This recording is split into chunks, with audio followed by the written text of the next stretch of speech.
साथियों नमस्कार, मैं हूं नीरज पटेल और आप देख रहे हैं नेशन जनमत। निरंकुश और तानाशाह हो चुकी मोदी सरकार की निर्लज्जता का आलम यह कि संसद से प्रताप सिम्हा और रमेश बिधूड़ी जैसे सांसदों का निलंबन होना चाहिए था, कार्रवाई होनी चाहिए थी, लेकिन इन पर कार्रवाई करने की बजाय विपक्ष के 141 सांसदों को निलंबित कर दिया जाता है ताकि संसद को विपक्ष मुक्त किया जा सके। मोदी सरकार नफरतवादी विचारधारा के लोगों का इस हद तक समर्थन करती है कि उसको न लोकतंत्र की चिंता रहती है न नैतिक मूल्यों की।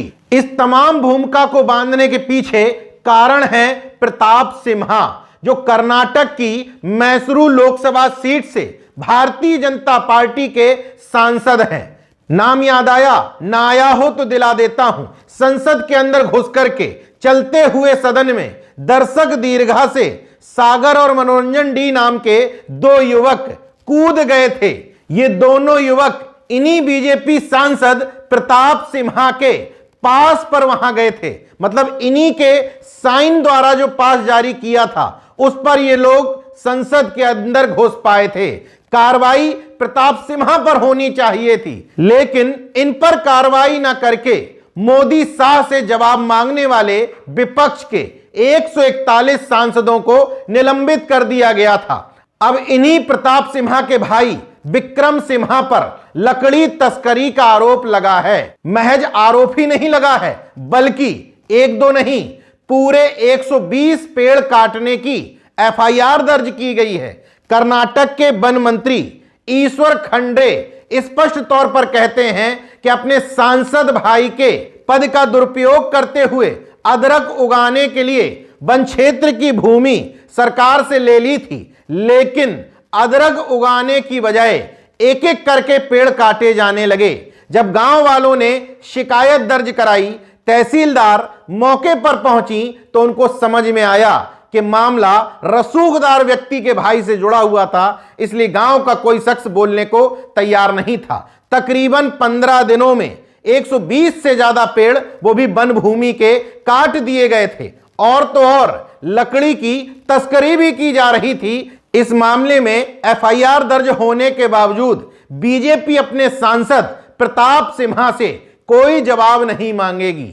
वजह स्पष्ट है, प्रताप सिम्हा बीजेपी के सांसद तो हैं ही, साथ ही साथ उनकी नफरतवादी विचारधारा में पूरी तरीके से फिट बैठते हैं।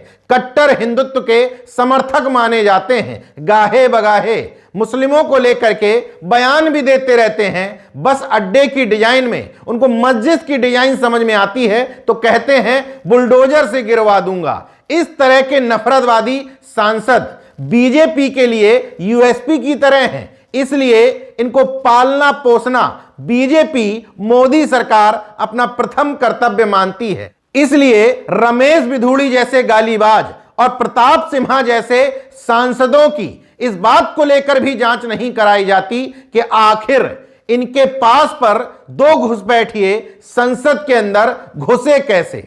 हालांकि कर्नाटक में अब बीजेपी की नहीं कांग्रेस की सरकार है, इसलिए मामला सामने आ भी गया, भाई पर एफआईआर दर्ज हो भी गई।